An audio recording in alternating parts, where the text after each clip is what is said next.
Gautam Neurocare, brain stroke, migraine, fits, brain and spine surgeries ki best neurosurgeon. Hi viewers, welcome to Suman TV. ఈరోజు నాతో పాటు చాలా special persons ఉన్నారు. అంటే ప్రతి ఒక్క ఫీమేల్ లైఫ్లో నాన్న పాత్ర అనేది చాలా చాలా ఇంపార్టెంట్. నాన్న అనగానే ఫస్ట్ కొడుకు కన్నా కూతురు ఎంత హ్యాపీగా ఫీల్ అవుతుందో, ఎంత సంతోషంగా ఫీల్ అవుతుందో. బేసిక్గా ఏంటంటే ప్రతి ఒక్క అమ్మాయికి కూడా తన ఫోన్లో తన స్టేటస్లో పెట్టుకునేది my first hero is my dad అనే కొటేషన్ ఖచ్చితంగా ఉంటుంది. లేదు అంటే డాడీ ప్రిన్సెస్ అని ఉంటుంది. సో నాన్న అనే వర్డ్ మాత్రం ఖచ్చితంగా, ఆ పదం మాత్రం హ్యాపీనెస్తో పాటు ఒక ఎమోషన్ కూడా.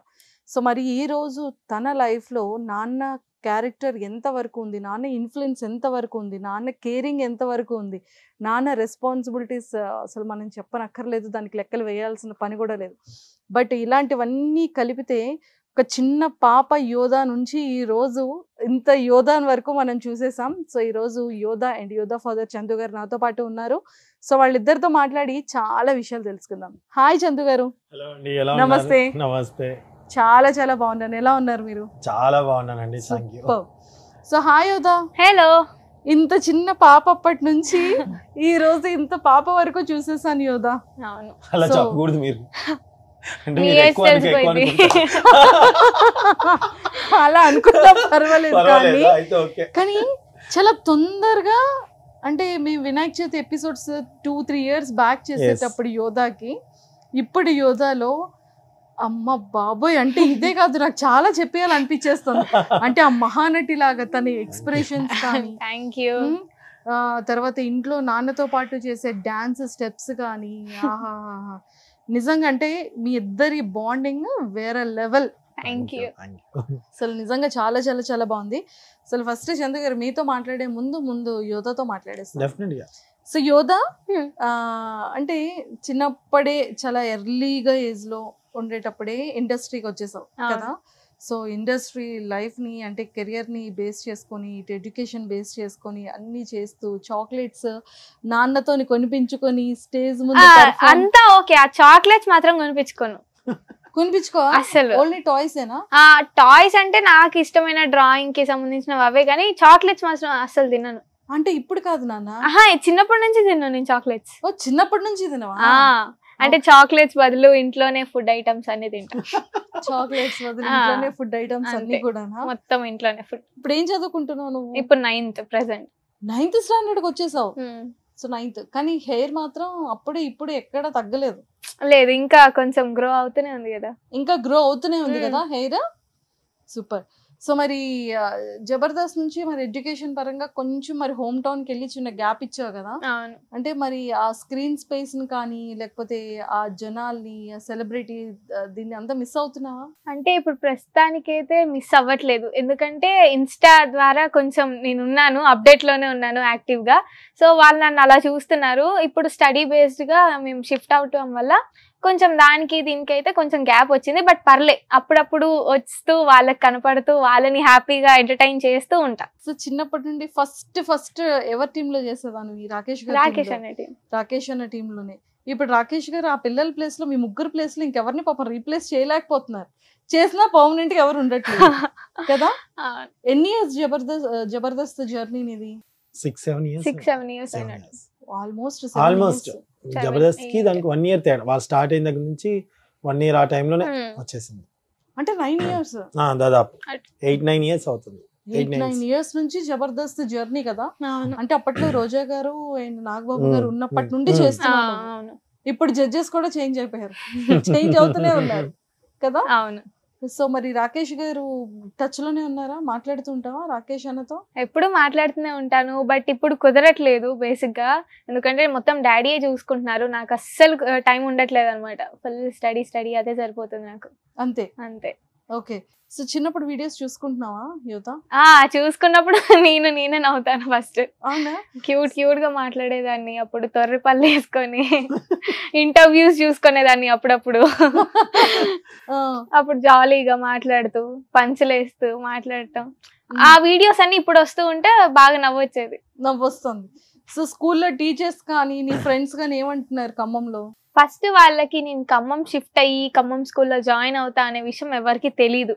నేను ఫస్ట్ అక్కడికి వచ్చానంటే అందరూ షాక్ అయ్యారు. అంటే నేను ఎందుకు వచ్చేసాను ఏంటి అని మొత్తం ఫస్ట్ క్వశ్చన్ మార్క్సే ఉన్నాయి.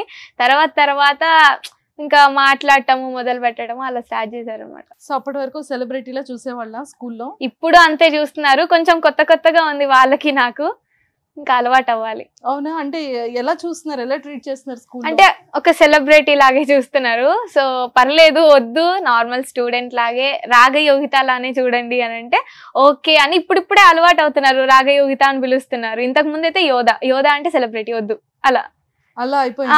సెలబ్రిటీ అంటే వామ్మో తను నాతో మాట్లాడుతుందా లేదా అని కొంచెం ఆ భయము నర్వస్ అంతా ఉందన్నమాట వాళ్ళకి. తర్వాత నేనే క్లోజ్ అయ్యాను, మాట్లాడుతున్నాను. ఇప్పుడు ఓకే పర్లేదు, ఇప్పుడంతా ఫైన్. ఇంకొంచెం అలవాటు ఇంకొంచెం అలవాటు అయితే మాక్సిమం అయిపోతాయి 1-2 months లో ఇంకా బాగా అలవాటు అవ్వచ్చు. సో చందు గారు, అంటే నిజంగా పాపని ఇంత చిన్నప్పటి నుంచి కేరింగ్ తీసుకొని తనని ఒక మంచి వేలో తన డ్రెస్సింగ్ దగ్గర నుంచి ఎంత కేరింగ్ తీసుకొని day and night shoots, pampering చేయడం, ఫుడ్ ఫీడింగ్, సో ఇదంతా మేము కళ్ళతో మేము చూస్తున్నాం. అప్పటి టైంలో ఇంటర్వ్యూ వచ్చేటప్పుడు మీ ప్యాంపరింగ్ చూసేవాళ్ళము, వాళ్ళని మేనేజ్ చేయడం చూసేవాళ్ళము. అంటే సో ఆ బ్యాక్ ఒక 9 years బ్యాక్ కి మీ జర్నీకి వెళ్తే బిఫోర్ 9 years బ్యాక్ ఇప్పుడు ప్రెసెంట్ ఈ డేస్ మీకు ఏమనిపిస్తుంది చందు గారు? చాలా హ్యాపీ అయితే అనిపిస్తుంది. అంటే చాలా మందికి ఒక అంటే చాలా మంది చైల్డ్ ఆర్టిస్ట్ ఉండొచ్చు, కానీ నేమ్స్ తో గుర్తుండే చైల్డ్ ఆర్టిస్టులు కొంతమందే ఉంటారు. సో ఇన్ని రోజులు నేను ఈ పడ్డ కష్టానికి మా పాప యోధా అంటే టక్కున గుర్తొచ్చేస్తుంది. ఎవరు అంటే యోధా అనేస్తారు, యోధా వాళ్ళ ఫాదర్ అంటారు. ఇంకా అంతకంటే హ్యాపీనెస్ ఏముంటుంది? ఐఎమ్ వెరీ హ్యాపీ అండి. ఆ విషయంలో కష్టాలు అవన్నీ వస్తూనే ఉంటాయి, కామన్, మన ఇష్టపడ్డ ఫీల్డ్ కాబట్టి. ప్రెసెంట్ అయితే హ్యాపీగానే ఉన్నాం అన్ని. కానీ పిల్లల కోసం పాప ఫ్యామిలీ అంతా కూడా హైదరాబాద్ షిఫ్ట్ అయ్యారు కదా ఆ టైంలో? అవునండి. కానీ ఆ టైంలో పేమెంట్స్ కానీ, రెంట్స్ కానీ, వీళ్ళ ఎడ్యుకేషన్ కానీ, మళ్ళీ కాస్ట్యూమ్స్ కానీ, ఇవన్నీ ఎలా మేనేజ్ చేశారు చందు గారు? వచ్చిన కొత్తల్లో నేను షాప్ లో వర్క్ చేశాను. అంటే ఫ్యాన్సీ షాప్ లాంటి వర్క్స్ ఉంటాయి కదా, అక్కడ నేను మా మిస్సెస్ వెళ్ళేవాళ్ళని, వీళ్ళ మధుమామ, అంటే ముగ్గురం కష్టపడే వాళ్ళం. ఏదైనా షాప్ వర్క్లకి వెళ్ళే వాళ్ళం, షూటింగ్ ఉన్నప్పుడు ఇవన్నీ తీసుకెళ్లే వాళ్ళం. ఆ వచ్చిన కొత్తలో చాలా మాటలు, స్ట్రగుల్స్ అవైతే బాగా పడ్డాం. అంటే ఆడపిల్లని సినిమా ఇండస్ట్రీకి తీసుకెళ్తుంటే ఎలా ఉంటుంది అనేది చాలా డిఫరెంట్ కదా. అది పాపను ఎత్తుకొని ఊరిని వదిలిపెట్టిపోవడం అవసరమా? రెంట్ చిన్న గదులు మా ఈ రెండు. ఇప్పుడున్న ఇల్లుకి అప్పుడున్న ఇల్లుని చూస్తే మీరు అసలు నమ్మలేరు ఎలా ఉన్నారు అని. చిన్నవి 2 గదులు ఉండేవి. ఆ 2 గదుల్లోనే ఫ్యామిలీ అంతా అడ్జస్ట్ అయ్యి ఉంటూ, తప్పదు మరి తనకి అవకాశం వచ్చింది, మనెవరికి రాలేదు, తనకు వచ్చిన అవకాశాన్ని ఎందుకు మనం పోగొట్టాలి? డెఫినెట్గా తనకి అది ఉంది, ఆ చామ్ ఉంది, తను చేస్తాన ఇంట్రెస్ట్ ఉంది అని, కష్టమో నష్టమో అని మా మిస్సెస్ చాలా సపోర్ట్. తను లేకపోతే అసలు మేము ముందుకెళ్ళే వాళ్ళం కాదు. తను సపోర్ట్ చేయటం, మా మధుగాడు, మా ఫ్రెండ్ మధు, మేమందరం ఒక ఫ్యామిలీ లాగా అయ్యి చలో వెళ్దాం, చూసుకుందాం, కష్టమో నష్టమో అనుకున్నాం, అంతే. ఇంకా అలా మొదలైంది. ఒక చిన్న సోషల్ మీడియాలో వీడియో పెట్టడం, అవి హిట్ అవ్వటం, దాని తర్వాత రాకేష్ గారు అది చూసి పిలవటం, ఇంకా నాన్ స్టాప్ సినిమా. సోషల్ మీడియాని ఇప్పుడు యూజ్ చేస్తున్నారు అందరూ, మనం ఎప్పుడో యూజ్ చేసాం. నేను ఎప్పుడో యూజ్ చేశాను. నేను యాక్చువల్గా ఒక చిన్న వీడియో పెట్టడం, ఆ వీడియో అత్తాకోడలుగా సక్సెస్ అవ్వడం, దాని తర్వాత మీ అందరికి తెలుసు. అవును, అత్తాకోడళ్ళ కాన్సెప్ట్ అసలు నిజంగా అది కూడా ఎంత బాగా చేసేవాళ్ళు కదా. దీవెన అండ్ తిను, రమ్య, అత్తాకోడల్లో రమ్య. కానీ ఆ సారీ గెటప్స్ ఇవన్నీ కూడా ఎవరు రెడీ చేసేవాళ్ళరా? నేను డాడీ ఇంకా రమేష్ గారేమో కాస్ట్యూమ్స్ కుట్టేవారు, నేనేమో వీళ్ళని రెడీ చేయటము అంతా. నాకంత ఎక్స్పీరియన్స్ ఎలా వచ్చేదంటే, చిన్నప్పుడు నేను అంటే నా 9th class నుంచే స్కూల్లో వర్క్ చేయడం మొదలుపెట్టాను. కల్చరల్గా పిల్లలకి డాన్స్లు నేర్పడం, యాక్టివిటీస్ నేర్పడం, డ్రామాస్ నేర్పడం, మేకప్ వేయటం, ఇవన్నీ కూడా నాకు పిల్లలు అంటే పిచ్చి ఇష్టం బాగా. ఇంకా అందుకనే నాకు వీళ్ళకి ఈజీ అయిపోయింది అనమాట. ఓకే. సో అలా ఫైనల్గా అలాగా మొదలైన ఈ జబర్దస్త్ జర్నీ స్టిల్ ఇప్పటికీ కూడా కంటిన్యూ అవుతుంది కదా. సో జబర్దస్త్ లో ఇంకెవరు బాగా అంటే ఇప్పటికీ కూడా హలో అన్న, ప్రాబ్లం అన్న ముందు మీకు చెయ్యూతనిచ్చే పర్సన్స్ ఎవరు బాగా? రోజా గారు ఇప్పుడు కూడా ఇమ్మీడియట్ గా ఏదైనా మమ్మల్ని బాగా చూసి అందరూ మంచి మాట్లాడతారు. ఎక్కువ మేము క్లోజ్ గా మాట్లాడేది, ఎక్కువ ఫోన్ చేస్తే ఇప్పుడు కూడా ఏదైనా చిన్న అవసరం ఉన్నా ఫోన్ చేసినా, అవసరం లేకపోయినా విష్ చేయడం కోసం కూడా తను ఆ స్థాయిలో ఉండి విష్ వీడియో కూడా పంపిస్తారు, బర్త్డే గుర్తుపెట్టుకొని సెల్ఫీ, హ్యాపీ బర్త్డే యోధా, హ్యాపీ బర్త్డే దీవెన, చందు గారు హ్యాపీ బర్త్డే యోధా, ఇవన్నీ కూడా నాకు పంపిస్తూ ఉంటారు కదా. మాకు చాలా హ్యాపీ అనిపిస్తుంది. సో మన అలాగే జబర్దస్త్లో ఉన్న ప్రతి ఒక్కరు, మా యోధానైతే ఇంకా వాళ్ళ ఆ మల్లెమాలలో ఉన్న వాళ్ళందరూ కూడా యోధాని వాళ్ళ పాపలా చూస్తారు. అండ్ నీకు పర్సనల్ గా ఫేవరెట్ ఎవర్రా నీ టీం కాకుండా? గెటప్ శ్రీను అన్నయ్య, రామ్ ప్రసాద్ అన్నయ్య, సుధీర్ అన్నయ్య, ముగ్గురు. వీళ్ళు ముగ్గురు. సో స్కిట్స్ అప్పుడప్పుడు చూస్తూ ఉంటావా వీళ్ళ ముగ్గురివి? చూసేదాన్ని, ఇంతకు ముందు అన్ని చూసేదాన్ని. సో ఇప్పుడు కొంచెం కుదరట్లే, బట్ వాళ్ళు ముగ్గురు అంటే చాలా ఇష్టం.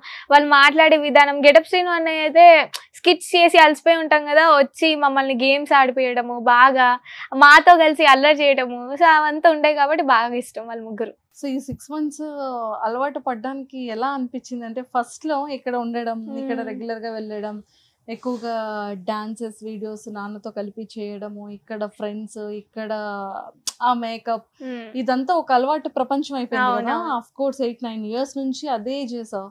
సడన్ గా నువ్వు ఊరు వెళ్ళేటప్పటికి అదంతా ఒక కొత్త ప్రపంచంగా అనిపిస్తుంది. ఫస్ట్ అంతే అనిపించింది, కొంచెం కొత్తగా. ఫస్ట్ ఖమ్మం వెళ్ళిన తర్వాత ఇంకొచ్చేద్దాం డాడీ అనిపించింది హైదరాబాద్ కి. మళ్ళీ వద్దు, లేదు వచ్చాం కదా అలవాటు అవుతుంది అనుకున్నాను. బట్ ఓకే, ఇప్పుడు నాకు అలవాటు అయిపోయింది. అక్కడ ఇక్కడ 2 బ్యాలెన్స్ చేసుకోగలుగుతున్నాం కదా, సో ఏం పర్లేదు, ఇంకేం పర్వాలేదు. మిస్ అవ్వట్లేదు కదా నేను బేసిక్ గా, ఎందుకంటే వీడియోస్ చేయాలన్నా రెడీ అవుతాను, అక్కడ రెడీ అవ్వచ్చు. ఇప్పుడు షూటింగ్ కావాలంటే మళ్ళీ వస్తున్నాం కాబట్టి, సో ఏం మిస్ అవ్వట్లేదు. సో నాన్న ఉంటే చాలు నీకు కదా, ఏం మిస్ అవ్వ. ఒకవేళ ఇన్ కేస్ నాన్న ఒక 1 month నీకు కనిపించకుండా ఉంచితే? మీరు ఉంచలేరు, నేను వస్తా, డాడీ వస్తారు నా దగ్గరికి. అంత కాన్ఫిడెంట్ ఏంటి? పక్కా వస్తారు డాడీ కూడా ఉండలేరు మమ్మల్ని వదిలిపెట్టి. అవునా? రేపు పొద్దున్న పెళ్లి చేసి పంపించేస్తే ఎలా సార్? నేను వెళ్ళను. అందరూ అలా అంటారండి, ఏ స్టేజ్కి ఏది జరగాలో అది జరిగిపోతుంటది. అదే అందం కూడా, అదే జరగాలి, అది అందం కూడా. లైఫ్ లో అన్ని చూడాలి.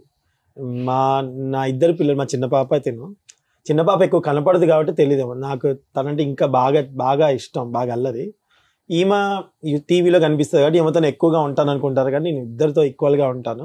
బేసిక్గా ఆడపిల్లలతో కాదు, ఏ పిల్లలతో అయినా తల్లిదండ్రులు ఉండే విధానం కరెక్ట్గా ఉండాలి. ఏదో బయటికి పిల్లలతో ఫ్రెండ్లీనెస్ ఉండాలి అని చెప్తారు, కానీ ఫ్రెండ్లీనెస్ ఉండడం చాలా ఇంపాసిబుల్. అలా ఉండగలిగితే ఇక ఇలాంటి మాటలు వస్తాయి.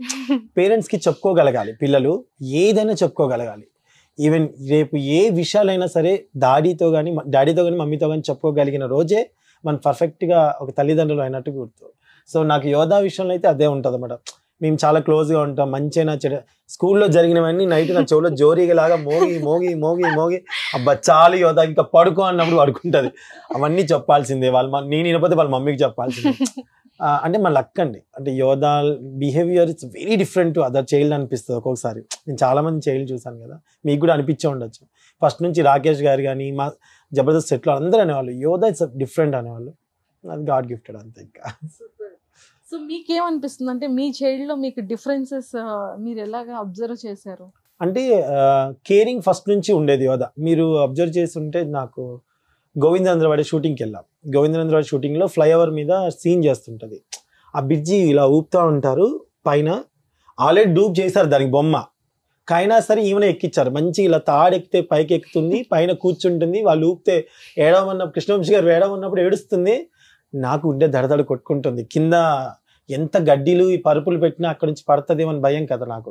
పెద్దవాళ్ళు, నేనేమో ఏమని చెప్తాను. నేను స్టార్టింగ్ టైంలో చిరంజీవి గారు అంతా కూడా ఆ టైంలోనే వచ్చారు, అక్కడ అంతున్నారు. నాకు భయం వేస్తుంది. అప్పుడు యోధా పైనుంచి ఇలా అనేది అని ఫ్రూటీలు తాగి కిందేసి మీరు కూడా ఇంకోటి తాగండి, మీకు ఫ్రూటీ వేసాను ఆ బకెట్లో వేసి నాకు పంపించేది. అలాంటి చాలా మెమరీస్. ఫుడ్ దగ్గర కూడా మీరు రాకేష్ గారు కూడా అడగండి, అప్పుడు వచ్చినప్పుడు చెప్తారు ఫుడ్ ఎక్కడున్నా మీరు ఇట్లా సైజ్ చేస్తుంటుంది, మీరు తిన్నారా, ఇలాంటివన్నీ కూడా బాగా కేర్. నాకంటే ఎక్కువ నన్ను కేర్ చేసేది ఈ మొక్కతే, అంత బాగా చూసుకుంటుంది. అదే కేరింగ్ ఇప్పుడు ఉంది. బట్ చదువు కూడా బాగా చదువుతుంది. ఇప్పుడు ప్రజెంట్ ఖమ్మం రెసిడెన్స్లో చదువుతుంది. చదువు కూడా అంతే ఇంట్రెస్ట్, డ్రాయింగ్ అంతే ఇంట్రెస్ట్, డ్యాన్స్ ఇంట్రెస్ట్ బాగా. ఏ పనైనా చేస్తే ఇంట్రెస్ట్గా చేస్తుంది. అది ఎప్పటికీ మారలేదు ఇప్పటి వరకు, అంతే. అదే హ్యాపీ ఫీల్ అవుతాను. ఎప్పుడైనా యోధాని మిస్సింగ్ ఫీలింగ్ వచ్చిందా? మిస్ అయిన ఫీలింగ్ అంటే ఒక్కొక్కసారి అవుట్డోర్ ఒకసారి వెళ్ళినప్పుడు కానీ, ఏదన్నా టక్కన గుర్తు వచ్చినప్పుడు, అంటే మా అక్క గుర్తు వచ్చినప్పుడు, ఎప్పుడైనా మా అక్క గుర్తు వచ్చినప్పుడు చిన్నప్పుడు కలిసి పెరిగాం. తర్వాత మా అక్క లేదు, వేరే దగ్గర ఉండిపోద్ది. నాకు ఒక్కొక్కసారి ఇంట్లో ఎవరు లేనప్పుడు చాలా మిస్ అవుతూ ఉంటా. తర్వాత ఇప్పుడు మా ఖమ్మంలో ఇల్లు కట్టుకోవడానికి కారణం అదే. నేను 2 అమ్మాయిలు ఎలాగైనా మన దగ్గర ఉండరు, మన ఊర్లో మనం ఉండాలి. ఫ్యూచర్లో. సో మనం అంటే ఒక చిన్న ఇండివిజువల్ హౌస్ కట్టుకున్నాం, చెట్లు నాటుకుందాం, ఇది మన లైఫ్ అని చిన్నగా అలవాటు చేసుకోవడం కోసం నేను ఒక పక్క కమ్మ వెళ్ళాను అనమాట.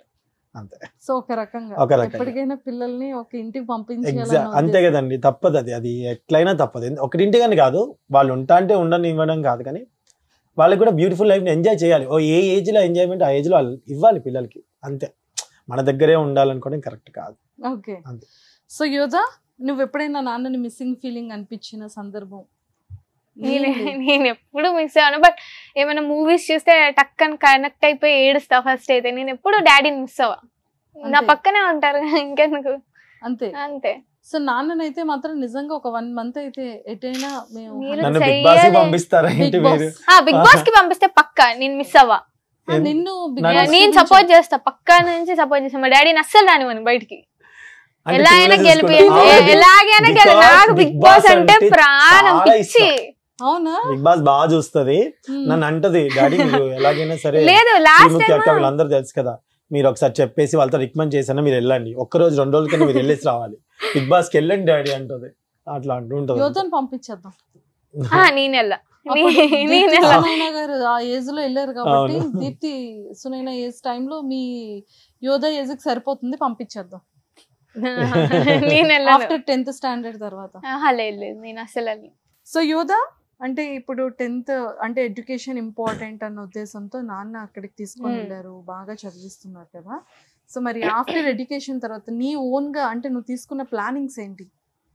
నీకేం చేయాలి? ఫస్ట్ మెయిన్ 10th అయిపోయిన తర్వాత టైం ఉంటుంది మనకి థింక్ చేసుకోవడానికి. సో అప్పుడు ఆలోచిస్తా. ఫస్ట్ అయితే గోల్ ఏంటి అని అందరు అదే అడుగుతున్నారు. ఫస్ట్ 10th బాగా మంచి మార్క్స్ వచ్చి ఫస్ట్ ర్యాంక్ రావాలి, దాని తర్వాత ఏదైనా ఫస్ట్ గోల్ అయితే అదే, దాని తర్వాత చూద్దాం. చేస్తూ యాక్టింగ్ లేదు అంటే ఓన్లీ యాక్టింగ్ ఏనా?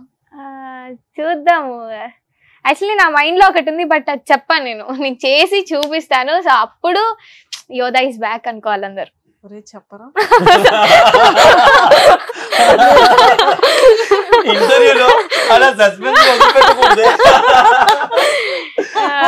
చూద్దాం. ఏదైనా సరే మెయిన్ లీడ్ గా ఒక మంచి యాక్ట్రెస్ గా ఫిలిం చేయాలని మాకైతే కోరికుంది. అంటే చిన్నప్పుడు యోధ అలానే కామెడీగా కాకుండా ఇంత క్యూట్ గా ఇంత బ్యూటిఫుల్ గా ఉన్న యోధ మేము కూడా బిగ్ సిల్వర్ స్క్రీన్ లో ఒక మంచి హీరోయిన్ గా చూడాలి.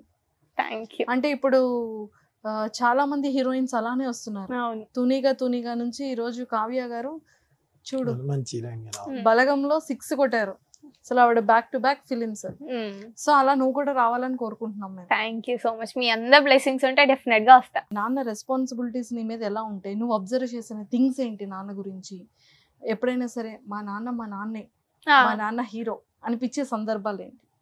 ప్రతి పేరెంట్స్ మెయిన్ గా అయితే లైక్ డాటర్ కి ఎవరితో మాట్లాడద్దు, బాయ్స్ తో మాట్లాడద్దు, ఇలా మాట్లాడద్దు అని చాలా రిస్ట్రిక్షన్స్ అయితే పెడతారు. ఎందుకంటే నా ఫ్రెండ్స్ లో కూడా చూసాను.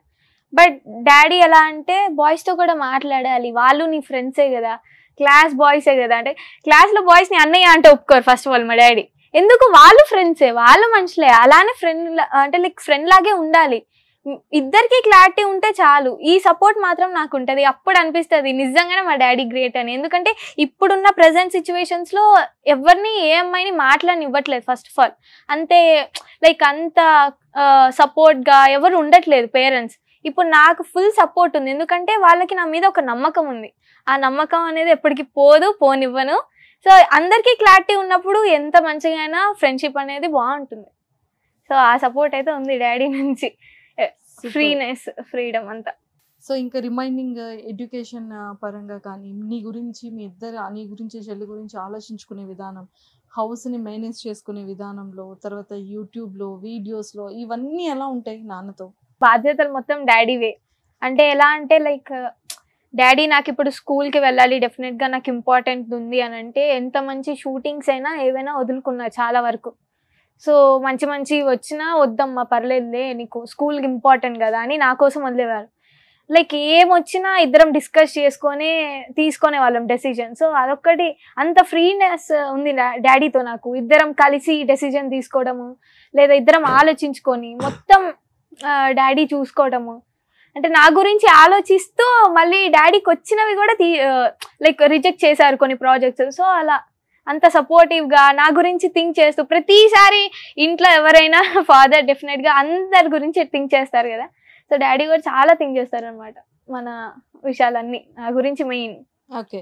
సో ప్రతి అమ్మాయికి కూడా అంటే అమ్మ ఉండి జాగ్రత్తలు చెప్తూ ఉంటారు. సో నీకు నాన్న చెప్పే జాగ్రత్తలు? నీకు ఇష్టమైన దాన్నే ఆప్షన్ గా తీసుకో, అంతేగాని ఇన్ని ఆప్షన్స్ ఉన్నాయి కదా అని దేనికి కడితే దానికి వెళ్ళకు. నీకు ఇష్టమైన పనే చెయ్యి, కాన్సన్ట్రేషన్ తో చెయ్యి. నీకు ఫుల్ఫిల్ గా చేయాలని ఉంటేనే చెయ్యి, లేదు అంటే ఇంట్రెస్ట్ పెట్టకుండా చేయకు ఏ పని. డెఫినెట్ గా ఇంట్రెస్ట్ ఉందంటేనే 100% చెయ్యి అని అంటారు. చందు గారు, చిన్నప్పుడు అంటే ఎక్కువగా మీరు షోస్ చేసేటప్పుడు, రియాలిటీ షోస్ లో ఫెస్టివల్ ఈవెంట్స్ చేసేటప్పుడు ఎక్కువగా స్కూల్ కన్నా మనీ మీదే కాన్సన్ట్రేషన్ చేయాలి, లేదు అంటే ఈ పిల్లల్ని పెట్టుకొని సంపాదిస్తున్నారు చిన్న ఏజ్ నుంచి, ఈ మాటలు ఆ ఏజ్ లో బాగా వినే ఉంటుంటారు. అవునవును, ఇప్పుడు కూడా ప్రెసెంట్ ఇప్పుడు కూడా వస్తూ ఉంటాయి.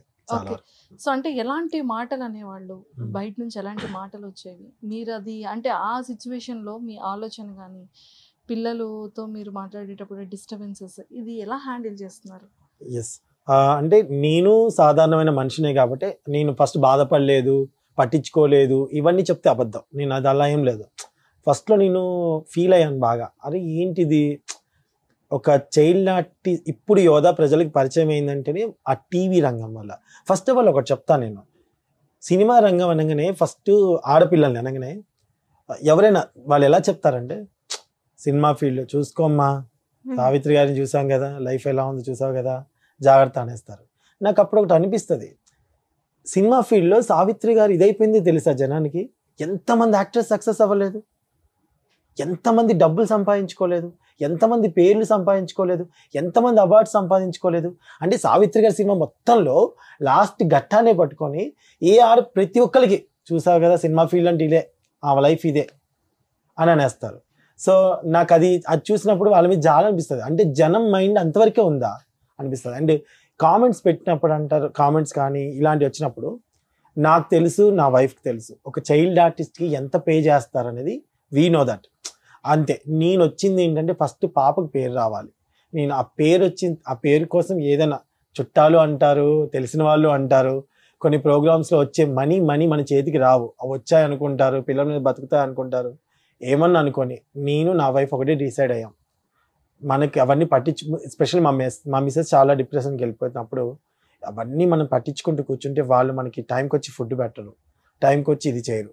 సో మనం ఈ ఫీల్డ్ నమ్ముకున్నాం. ఇప్పుడు కాదు, రేపు యోధా పెద్ద అయిన తర్వాత ఇంకా చాలా రకాలైన మాటలు వస్తాయి. పాప వాళ్ళతో మాట్లాడిందని, పాప వీళ్ళతో మాట్లాడిందని, ఆమె ఇలా అని అవాలా అని, ఇవన్నీ మనం పట్టించుకుంటే మనం ముందుకు వెళ్ళలేము. సో మేము ఫిక్స్ అయిపోయాం. ఫస్ట్ బాధపడ్డాను, తర్వాత లైట్ తీసుకోవడం మొదలు పెట్టాను అనమాట. పెద్ద వాళ్ళకే తప్పట్లేదు, పెద్ద వాళ్ళకే తప్పట్లేదు. ఇటు సైడ్ చూస్తే ఇటు సైడ్ బ్లాకే కనిపించదు కదా వాళ్ళకి. సో ఇంకా నేను లీవ్ ఇట్ అనమాట, వదిలేసాను. స్టార్టింగ్ అంటే ఫస్ట్ యోధాది రెమ్యునరేషన్ ఎంత సార్? ఆర్మీ పడిపోయా, అది 2500 అనుకుంటా. అండ్ గోవిందుడు అందరి వాడే 3500 అలా starting first day 1 day payment యోధాకి షూట్ చేసినందుకు. చిన్నప్పటి నుంచి నేను చాలా ఇంటర్వ్యూస్ చదివాను, చిన్నప్పటి నుంచి చేశాను, చీరావస్తే డబ్బులు లేవంటారు కదా, అలా ఉండకూడదని అలా ల్యాండ్ కొంటాం, చిన్న పొలాలు కొంటాం. నా పిల్లలకి సెటిల్డ్ లాగా ఉంచాలని చేసుకొని అట్లా ఉంచాను అనమాట. చిన్నప్పుడు యోధాని బయటకు తీసుకెళ్లి సెల్ఫీస్ అనేటప్పుడు కానీ, యోధాని ఒక గెస్ట్ గా పిలిచేటప్పుడు యాజ్ ఎ ఫాదర్ గా మీ ఫీలింగ్ ఎలా ఉండేది సార్? చాలా అండి, చాలా గ్రేట్గా ఫీల్ అవుతాను నేను. గ్రేట్గా అంటే ఇంకేంటి, ఇప్పుడైతే ఇంకా హ్యాపీ ఏంటంటే అందరం బుల్లితెర, పెద్ద తెర నుంచి బుల్లితెర మీద ఎక్కువ ఫోకస్ వచ్చింది. ఫోన్లలో వాటిలలో ప్రతి దగ్గర యోధా వస్తూ ఉంటుంది, అక్కడక్కడ ఫోన్లలో వాటిలలో యోధాని ఒక ఎక్కడ పోయినా ఒక రికగ్నైజింగ్ వస్తుంది, పక్కన వాళ్ళకి యోధా అంటారు, ఫోటో దిగుతారు. యాజ్ ఏ ఫాదర్గా దాన్ని ఇంకా మాటలు ఎక్స్ప్రెస్ చేయలేను. అంటే ఏదో సాధించిందని కాదు, నా లెవెల్కి అది గొప్ప, నా లెవెల్కి అమ్మ చాలు. నా ఒక్క భుజాన్ని ఎత్తుకొని ఖమ్మం నుంచి బ్యాగ్ వేసుకొని యోధాని షూటింగ్ తీసుకెళ్ళడం, హాస్టల్లో కృష్ణానగర్లో ఉండడం, రెడీ చేయడం, మళ్ళీ పొద్దునే తీసుకెళ్ళడం, మళ్ళీ ప్యాకప్ అయిన వెంటనే మళ్ళీ ఖమ్మం వచ్చేయడం. అలా కొన్ని రోజులు నేను ట్రావెల్ చేసేవాడిని ఖమ్మం టు యోధాని, నైట్ డే అండ్ నైట్. అదంతా చాలామంది తెలియకపోవచ్చు. అలా వేసుకొని తీసుకెళ్ళడం. ఈరోజు యోధాకు ఒక కారు, ఒక ఇల్లు, ఒక పొలము ఇవ్వగలిగాను. తనకు ఒక మంచి పేరు వచ్చింది, మంచి ఎడ్యుకేషన్ కూడా ఇస్తున్నాను, మంచి స్కూల్లో జాయిన్ చేశాను, హ్యాపీ. కానీ ఇప్పుడు నీ యాక్టింగ్ వైజ్కి వస్తే ఓ మై గాడ్, ఎంతమంది సెలబ్రిటీస్ కానీ ఎంతమంది కామన్ పీపుల్ నార్మల్ అంటే రీల్స్ చేసే ఇన్ఫ్లుయెన్సర్స్ దగ్గర నుంచి కామన్గా చూసి ఇన్స్పైర్ అయ్యి సారీ గెటప్ వేసి ఆ మహానటిలాగా ఈ ఎక్స్ప్రెషన్స్, ఎంతమంది కింద మహానటి అని పెట్టారా కమెంట్ ఆ వీడియో కింద. సో అంటే అది ఎలా ప్రాక్టీస్ చేసాం, ఆ కళ్ళు ఐస్ కానీ ఆ ఎక్స్ప్రెషన్స్, ఆ ఏడుపు ఎలా రా అది? అదే ఇంట్రెస్ట్ ఉండాలి మెయిన్. నాకు షూటింగ్ అంటే పిచ్చి. స్టడీస్ అనేది ఇంకా డైలీ మనం ఫుడ్ ఎలా తింటామో స్టడీస్ కూడా అలాగే నాకు. ఇప్పుడు ఇంట్రెస్ట్గా ఉందంటే షూటింగ్స్ అంటే ప్రాణం. ఇంట్రెస్ట్ పెట్టి నేర్చుకున్నాను, డాడీ నేర్పిస్తూ ఉండేవాళ్ళు, కొంచెం ఇది ఇలా చేయమ్మా అలా చేయమ్మా. డెఫినెట్గా అందరు నాకు చెప్పేవాళ్ళు సజెషన్స్ చెప్పినప్పుడల్లా అవన్నీ తీసుకొని కలెక్ట్ చేసి పర్ఫార్మెన్స్ చేసేటప్పుడు అవన్నీ గుర్తుపెట్టుకొని చేసేదాన్ని. మంచి పేరు అంటే వాళ్ళ జడ్జెస్ అందరూ మంచిగా నా గురించి పొగుడుతూ ఉంటే అసలు అబ్బా ఆ ఫీల్ వేరు. అంతే. సో ఇప్పటికీ కూడా నేను టర్నింగ్ పాయింట్ చేసిన స్టేజ్ మీద మల్లెమాల జబర్దస్త్ స్టేజ్ మీద నువ్వు చెప్పే డైలాగ్ బాగా వైరల్ అయింది. నీ లైఫ్కే నీకు టర్నింగ్ ఇచ్చిన డైలాగ్ ఏంటి? ఏ తీసుకోలేదన్నా లచ్చల కట్నం. అది ఎక్కడ పోయినా అడిగేవారు. ఇద్దరు డాన్స్ ఎలా ప్రాక్టీస్ చేస్తారండి? మీరిద్దరు అసలు భలే డాన్స్ చేస్తారు, గెటప్స్ తో, కామెడీతో, ఫ్రంట్ తనుండి బ్యాక్ మీరుండి, మళ్ళీ స్టెప్స్ తో మీరు ఫ్రంట్ తన బ్యాక్ వెళ్ళి, ఇవన్నీ చాలా చాలా బాగుంటాయి చూడ్డానికి. అంటే నేను బేసిక్గా డాన్స్ చిన్నప్పటి నుంచి నాకు డాన్స్ వచ్చు కాబట్టి తనకి నేను నేర్పించేవాడిని. తన మూమెంట్స్ అన్ని కూడా నాకు మైండ్లో, తను ఎలాంటి బాడీ లాంగ్వేజ్ ఉంటుందని తెలుసు. ఇన్స్టాగ్రామ్లో ట్రెండింగ్ ఇది ఉంది డాడీ చేద్దాం అంటది, అప్పటికప్పుడు ఒకసారి అనుకొని చేసేస్తాం అంతే. సో ఇన్స్టా ఎడిటింగ్ అంతా నేనే చేసేస్తాను. కొన్ని తను కూడా చేస్తుంది, కొన్ని ఆమె చేసుకుంటది, కొన్ని నేను చేస్తాను. ఎప్పుడైనా స్లో మోషన్ ఉంటే అవి నేను చేస్తాను, మిగతా ఏమైనా కొంచెం యూనిక్ టైప్ రీల్స్ అంటే డాడీయే చేస్తాను. సో మొత్తానికి ఫైనల్గా ఒక ఫాదర్ అండ్ డాటర్ ఒక యాక్టింగ్ వైడ్ కానీ, ఒక ఇన్స్పిరేషన్గా కానీ, ఒక బాధ్యతగా కానీ, ఒక ఫ్రెండ్లీ నేచర్ కానీ, మంచి కేర్ ఆఫ్ అడ్రస్ ఎలా ఉంటుందో, ఒక మంచి డాటర్ అండ్ ఫాదర్ కి, ఎంతో మంది డాటర్స్ ఎంతో మంది ఫాదర్స్ కి ఒక మంచి ఇన్స్పిరేషన్ మీ ఇద్దరిని చూస్తే. ఎవ్రీథింంగ్ ఎవ్రీ వర్డ్ కూడా. సో నేనైతే హార్ట్ఫుల్ గా మనస్సు పూర్తిగా కోరుకుంటున్నాను, మంచి లైఫ్ మీరు ఇంకా ఇవ్వాలి. యోధాకి తొందరగా పెళ్లి చేసియండి డాడీ అని. ఒకసారి డైలాగ్ చెప్పవా యోధా? చేసింది అందుకని ఒక్కసారి డైలాగే కదా, నాకు తొందరగా పెళ్లి చేసేయండి డాడీ, ఈ చదువులు ఇవన్నీ నా వల్ల కావట్లేదు.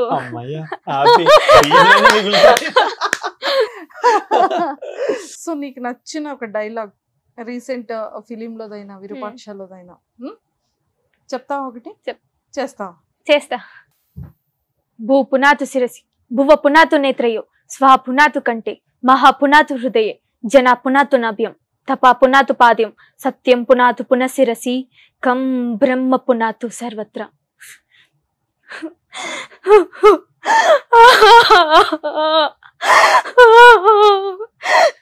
చంపేద్దాం, ఈ ఊరు మొత్తాన్ని చంపేద్దాం. అసలు చూడండి ఎంత పర్ఫెక్ట్ గా, అంటే ఎంతో సీనియర్ యాక్టర్స్ కి అలా కరెంట్ వాటర్ వచ్చేయడం ఇలా జరుగుతూ ఉంటుంది. వచ్చేస్తాయి షార్ట్ కావాలంటే చిన్నప్పుడు వచ్చేవి. ఇది రౌడీ ఫెలో సినిమా చేసాం, గొల్లపూడి గారి పక్కన మనవరాలన్నమాట. ఏడవాలి, డైరెక్టర్ గారు వచ్చేసి యువత ఏడుస్తావా అమ్మా లేకపోతే గ్లిజరిన్ అని పెట్టాలంటే నేను ఏడ్ చేస్తాను అంది. చిన్నది అంటే యాక్షన్ ఏడ్చేది, కట్టని ఆపేది, ఆ నీళ్ళని దుడుచుకునేది. మళ్ళీ అసలు ఆశ్చర్య అందరూ చప్పట్లు కొట్టేవాళ్ళు. ఇప్పటికీ ఏడుపు ఎలా వస్తుందో తెలియదు, యాక్షన్ ఏడుపు వస్తుంది, కట్టని ఆపేస్తుంది. సూపర్, ఎక్సలెంట్ రా. Thank you. సో ఇంకా మంచి పొజిషన్ కి, ఇంకా మంచి నేమ్ తెచ్చుకొని, ఇంకా ఫాదర్ కి మంచి పేరు, నాన్నకి మంచి పేరు తీసుకొచ్చి, సో ఎప్పుడు ఇలాగే ఈ బాండింగ్ తో ఉండాలి ఫర్ ఎవర్. అండ్ ఇంతే కేరింగ్ గా నాన్నని చూసుకుంటూ ఇంకా బాగా ఎడ్యుకేషన్ లో, నీ యాక్టింగ్ లో మంచిగా రావాలని చెప్పి మనస్ఫూర్తిగా మా సుమన్ టీవీ వ్యూవర్స్ అందరి తరపు నుంచి, మీ ఫ్యాన్స్ అందరి తరపు నుంచి కోరుకుంటున్నాను. All the very best. Thank you sir, thank you so much. Thank you so much. మీరు కూడా ఇంకా మంచి సెలబ్రిటీస్ ఇంటర్వ్యూ చేస్తూ ఇంకా ఇంకా గొప్ప స్థాయికి వెళ్ళాలి. మీరు కూడా మీకున్న తపన నాకు తెలుసు. ఫస్ట్ నుంచి మీరు కూడా ఎంత హార్డ్ వర్క్ చేశారో, ఇక్కడికి రావడానికి కూడా, ఇలా చేయడానికి కూడా బ్యాక్గ్రౌండ్ మీరు ఎంత వర్క్ చేసేవాళ్ళో మిమ్మల్ని నేను పర్సనల్గా చాలాసార్లు చూశాను. సో అది తెలిసింది కాబట్టి నేను మీరు పిలవగానే రావడం జరిగింది అనమాట. థ్యాంక్ యూ మీరు సార్. చాలా హార్డ్ వర్క్ చేస్తారు, మీరు కూడా చాలా మందికి ఇన్స్పిరేషన్ గా ఉండాలని కోరుకుంటున్నాను. Thank you sir. Thank you so much. Thank you. అండి థ్యాంక్ యూ సుమన్ టీవీ 2.